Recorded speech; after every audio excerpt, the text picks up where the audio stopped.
teman-teman, sebelum Tuhan Yesus disalib, Tuhan Yesus kan ditangkap dulu, ditangkap oleh prajurit-prajurit tentara, prajurit. Nah, setelah ditangkap, Tuhan Yesus diperhadapkan di depan mahkamah agama, akan dijatuhkan hukuman mati, akan disalibkan. Setelah itu, Tuhan Yesus masih disuruh untuk pikul salib sampai di Bukit Golgota. Nah, pada saat Tuhan Yesus diperhadapkan di mahkamah agama, ditangkap, diperhadapkan di depan mahkamah agama, ada loh teman-teman yang selalu mengikuti Yesus dari jauh. Mereka mengikuti Yesus, yaitu ada beberapa perempuan yang tercatat namanya, yaitu Maria Magdalena, Maria ibu Yakobus, ada beberapa perempuan lainnya. Mereka mengikuti Tuhan Yesus. Kenapa mereka mengikuti Tuhan Yesus? Karena mereka, Maria Magdalena ini dan beberapa perempuan lainnya itu termasuk murid-murid Tuhan Yesus. Di mana pada saat Yesus di Galilea, mereka di situ melayani Tuhan Yesus. Ya, mereka bersama-sama mengikuti Tuhan Yesus.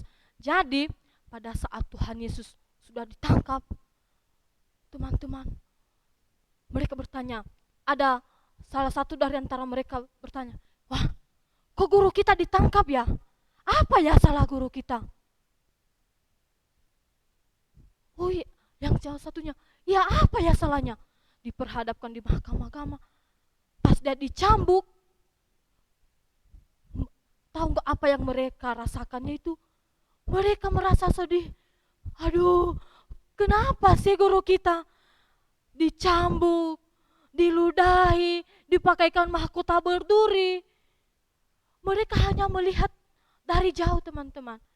Karena kenapa mereka melihat dari jauh? Karena kalau mereka dekat, dan pasti mereka akan dicurigai, oh kamu juga termasuk murid Yesus, jadi kamu juga harus dihukum. Jadi mereka menghindari itu. Mereka melihat Tuhan Yesus dari jauh. Mereka sambil bersedih, aduh Tuhan, oh guru kenapa sih guru kami ditangkap, kenapa sih guru kami disalib? Padahal Tuhan Yesus tidak berbuat salah apa-apa. Nah, sampai di Bukit Golgota, mereka setia, teman-teman. Ya, mereka membuktikan kasih mereka kepada Tuhan, bahwa di mana mereka mengikuti Tuhan Yesus itu sampai mati di kayu salib. Tuhan Yesus sampai mati di kayu salib, mereka masih memantau dari jauh. Mereka masih melihat dari jauh. Atau wah, dia dipukul. Wah, dia sudah disalib di atas kayu salib. Nah, ada salah satu dari antara murid-murid Tuhan Yesus ini yang bernama Maria Magdalena ini, di mana Tuhan Yesus telah menyembuhkan Maria Magdalena. Di mana pada saat itu Maria Magdalena ini sudah dirasukin oleh 7 roh jahat. Jadi Tuhan Yesus sudah menyembuhkan Maria Magdalena. Semenjak dari situ, semenjak Maria Magdalena disembuhkan oleh Tuhan Yesus, Maria mengambil keputusan bahwa dia akan mengikuti Tuhan Yesus. Nah, pada saat sudah sampai Tuhan Yesus mati di atas kayu salib, Tuhan Yesus sudah menyelesaikan segala tugasnya, dan dia sudah mati di atas kayu salib. Tahu gak teman-teman? Murid-muridnya yang 12 orang yang laki-laki, yang pernah bersama-sama dengan Tuhan Yesus dan yang pernah bersama-sama pada saat perjamuan kudus, mereka kan bilang semuanya, kami mau tetap ikut guru, kami tetap mau ikut Tuhan Yesus. Dimanapun Tuhan Yesus, apapun yang terjadi, mereka tetap ikut Tuhan Yesus. Tetapi pada saat Tuhan Yesus ditangkap, pada saat Tuhan Yesus disalib, mereka pada kabur. Karena kenapa? Mereka takut dihukum. Mereka nanti akan dihukum oleh prajurit-prajurit. Bahkan kan orang-orang Yahudi pada saat itu mereka sudah tahu siapa saja murid-murid Tuhan Yesus. Nah, sedangkan perempuan-perempuan ini, mereka itu tidak banyak berbicara, kami mau ikut Tuhan Yesus. Enggak, tetapi mereka ada tindakan. Ya, mereka ada tindakannya. Mereka membuktikan kesetiaan mereka kepada Tuhan Yesus. Mereka mengikuti Tuhan Yesus sampai mati di kayu salib. Mereka melihat Tuhan Yesus dari jauh. Nah, kenapa perempuan pada saat itu tidak melawan prajurit-prajurit? Nah, gak mungkin perempuan bisa melawan prajurit yang badannya sudah gagah, yang sudah punya senjata. Kalau mereka melawan, "Woi, kenapa kalian menangkap guru kami? Guru kami itu tidak ada salahnya loh." Tidak bisa, teman-teman. Prajurit-prajuritnya aja sudah banyak, terus mereka sudah mempunyai senjata. Kalau mereka melawan atau mereka mau menyelamatkan Tuhan Yesus, pasti mereka juga ikut disalib. Pasti mereka akan ikut dibunuh juga. Nah, yang mereka lakukan itu hanya mereka sembunyi. Oh, lihat Tuhan Yesus, mereka sedih. Aduh, guru kami kenapa sih? Tuh, guru kami itu nggak punya salah loh. Sama halnya dengan ketika kita mempunyai teman akrab di sekolah. Terus tiba-tiba kita dengar teman kita sudah dikeluarin dari sekolah karena dia sudah melanggar aturan, sudah mencuri. Nah,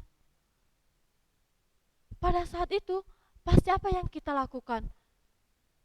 Apakah kita juga ikut-ikutan? Oh, yang dulunya teman kita yang dia mengasihi kita, kita juga mengasihi dia. Yang telah bersama-sama dengan kita, apakah kita juga ikut-ikutan kepada orang-orang atau kepada teman-teman kita yang lain yang bilang begitu, udah sudah dikeluarkan di sekolah karena dia sudah membuat kesalahan, padahal teman kita itu sebenarnya dia tidak melakukan kesalahan. Nah, demikian juga yang dilakukan para perempuan pada saat itu. Mereka sedih, teman-teman, mereka menangis karena guru mereka di mana mereka telah bersama-sama dulu di Galilea melayani bersama-sama sudah ditangkap, sudah dikasih hukuman, dicambuk, apalagi di depan-depan mata mereka, teman-teman. Mereka di depan-depan mata mereka. Mereka melihat sendiri bagaimana penderitaan Tuhan Yesus yang Tuhan Yesus rasakan. Dan yang mereka lakukan, mereka hanya bisa mengikuti Tuhan Yesus. Jadi mereka juga membuktikan bahwa kasih mereka kepada Tuhan yaitu mengikuti Tuhan sampai Tuhan Yesus mati di atas kayu salib. Dan bukan hanya itu, pada saat Tuhan Yesus bangkit juga nantinya perempuan-perempuanlah yang akan melihat, yang pertama melihat. Nah, pada saat ini, di mana tadi di Roma 9 ayat 12, hendaklah kamu saling mengasihi, jauhilah yang jahat dan lakukan yang baik. Jadi mengasihi teman kita jangan hanya berpura-pura. Berpura-pura itu ketika kita ada maunya saja atau ketika kita mendengar teman kita telah membuat kesalahan, padahal teman kita ini telah bersama-sama dengan kita, dia telah mengasihi kita, bahkan kita sudah bersama-sama beberapa tahun. Tetapi apakah ketika teman kita ini mengalami atau dituduh bahwa dia sudah melakukan kesalahan, apakah kita juga ikut mengasihinya? Itu kita tetap mengasihi teman kita ini, teman-teman. Kita tetap mengasihi dia. Walaupun dia dituduh, kita jangan ikut-ikutan kepada teman-teman kita yang lain. Seperti perempuan-perempuan yang tadi. Perempuan-perempuan itu tetap mengasihi Tuhan, tetap setia. Mereka membuktikan kalau mereka itu mengasihi Tuhan, mereka melakukan yang baik, yaitu yang baik itu mereka setia kepada Tuhan. Demikian juga kehidupan kita. kita menjauhkan diri kita. Janganlah kita ikut-ikutan kepada orang-orang lain yang menuduh teman kita, tetapi yang harus kita lakukan yaitu melakukan yang baik itu, tetap mengasihi dia. Ya, cerita, wah, benar nggak yang saya dengar kamu sudah dituduh loh mencuri. Pasti kalau kita ada teman kita pada saat itu dituduh, pasti kita merasa sedih. Oh iya ya, kok bisa ya? Enggak mungkin deh, enggak percaya deh. Pasti kita sudah tahu sebenarnya bahwa teman kita ini baik. Nah, demikian juga kehidupan kita, bahwa hendaklah kasih kita jangan berpura-pura kepada teman-teman kita, terutama kepada Tuhan Yesus juga. Kita harus contoh, meneladani bagaimana perempuan-perempuan yang tadi, yaitu kita harus membuktikan bagaimana kita mengasihi Tuhan, yaitu terutama mengasihi teman-teman kita, mengasihi orang tua kita, dan mengasihi Tuhan Yesus juga. Jadi hendaklah kasih kita jangan berpura-pura. Mari kita berdoa. Tuhan Yesus, pada saat ini kami bersyukur atas kasih Tuhan, dan di mana kami telah mendengarkan firman Tuhan. Mampukan terus kami Tuhan untuk bisa hidup di dalam kasih. Ini doa kami, dalam nama Tuhan Yesus Kristus kami telah berdoa dan mengucap syukur. Amin. Amin. Sekarang saatnya kita akan